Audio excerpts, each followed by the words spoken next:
This video is proudly sponsored by Gamersgate. Download games anytime, anywhere. Visit Gamersgate.com.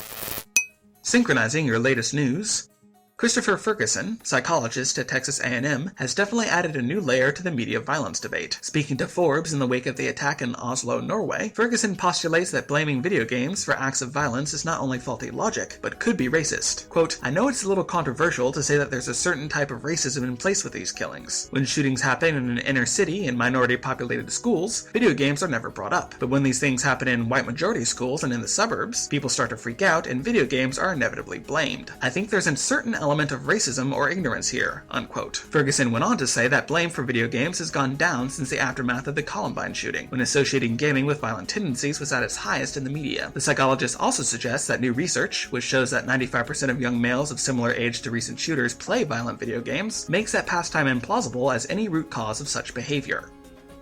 Square Enix seems to be shifting the corporate gears a bit. Once a titan of unique IP, these days the publisher seems eager to acquire and distribute some pretty deftly chosen outside titles. First, there was Batman Arkham Asylum in Japan, and now Square is picking up one of Activision's recently discarded games. True Crime Hong Kong, a reboot for the line of sprawling crime dramas, this one from United Front Games, was cancelled as part of a larger restructuring program at Activision that also reportedly claimed the Guitar Hero and DJ Hero franchises. While Square Enix did purchase the rights to publish the game, the True Crime license and name still belongs with Activision. True Crime Hong Kong was originally scheduled for release this November on PC, PlayStation 3, and Xbox 360, but Square Enix has provided no updates on when the newly retitled game could be expected. This will be marked down in history as one of the rare times in which a pervasive rumor about Sony hardware has completely missed the ball. No, the PlayStation Vita will not be launching stateside on October 28th, as previously believed. Sony boss Kazurai recently announced that while the PlayStation Vita will launch in Japan by the end of 2011, the rest of the world won't see a launch until sometime in 2012. VG247 has since cited an official Sony blog as indication that a specific Western street date for the handheld will be unveiled at this year's Tokyo Game Show.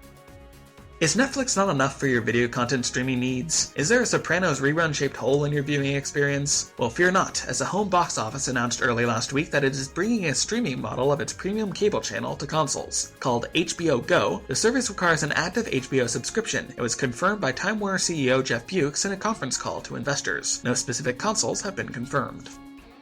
2K Games and Gearbox Software confirmed the existence of Borderlands 2 early last week, as forecast by Eurogamer less than 24 hours prior to their announcement. The only release date given for the game is sometime within 2K's 2013 fiscal year, which begins April 1st, 2012. New environments, characters, skills, and weapons, obviously, can be expected. The official debut of the game will take place at this year's Gamescom in Germany.